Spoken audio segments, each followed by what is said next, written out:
It's been almost 9 years, and Firewatch remains unforgettable. When I first played Firewatch, I wasn't looking for a game.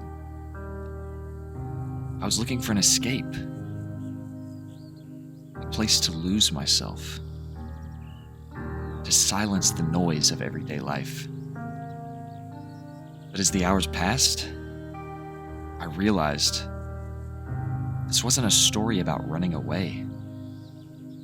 It's a story about confronting the silence and the truth it uncovers. Firewatch doesn't shout. It doesn't demand. It whispers. And in that quiet, it says more than most games dare to. In Firewatch, you're Henry, a man carrying far more than just a pack and a radio into the wilderness. He carries loss, guilt, and a gnawing uncertainty about the path his life has taken. The forest offers a reprieve, or so it seems. But Firewatch isn't about escaping the world. It's about meeting yourself in its absence.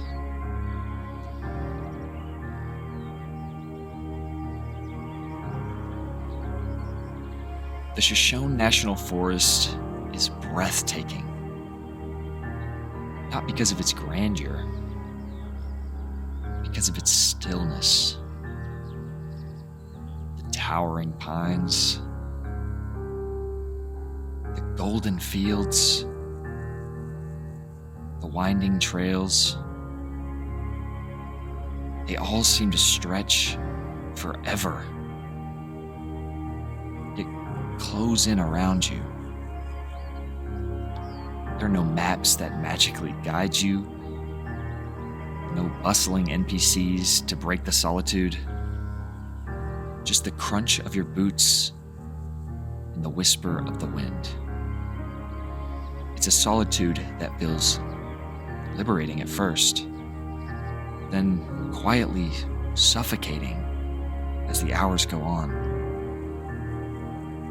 This wilderness isn't a backdrop. It's a character.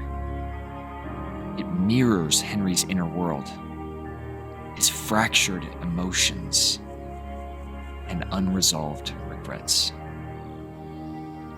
The deeper you venture into the forest, the more it feels like you're stepping into his psyche, untangling the threads of life that feels just as vast, empty, and uncertain.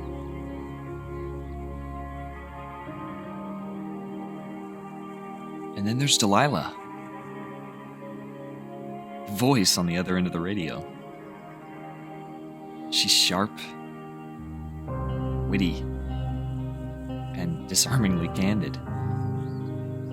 At first, she's just your guide through the forest, a lifeline in an otherwise isolating expanse. But as their conversations deepen, Henry and Delilah reveal themselves, not as saviors, but as people. Flawed, messy, and painfully human. Delilah's humor hides her fears. Her charm masks a loneliness she's never truly confronted. Their connection is Firewatch. It's not perfect. It's not always healthy. But it's real. In a world where Henry has fled from his responsibilities, and Delilah keeps hers at arm's length,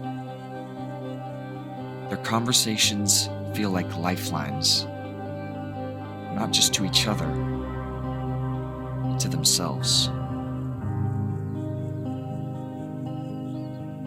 At first, you feel like you're dropped in a mystery. The shadowy figure watching from a distance, the hidden research station, the unsettling feeling that someone's always there, just out of reach. It draws you in, stokes your paranoia, makes you question every step. But like everything in Firewatch, the mystery isn't really about what's out there. It's about what's in here. When the truth is finally revealed, it's not what you expect. There are no grand conspiracies, no sinister plots, just people. People who made mistakes. People who ran away from their pain. And suddenly, the fear you felt, it shifts. Because Firewatch isn't about being watched by someone else. It's about being forced to watch yourself.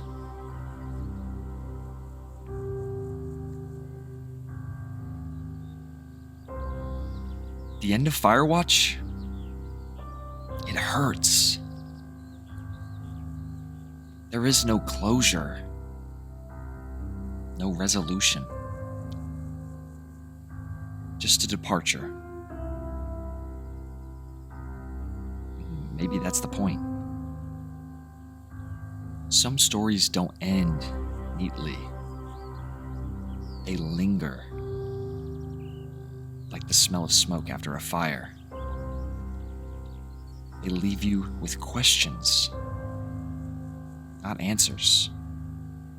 And in those questions, you find something far more valuable. Reflection. When I think about Firewatch, I don't think about the mystery or even the story. I think about the quiet moments. The way the sun dips below the horizon, painting the sky in hues of orange. The crackle of the radio as Delilah's voice breaks the silence. The feeling of standing in a fire tower, miles away from anyone else, and wondering if you'll ever feel truly connected again.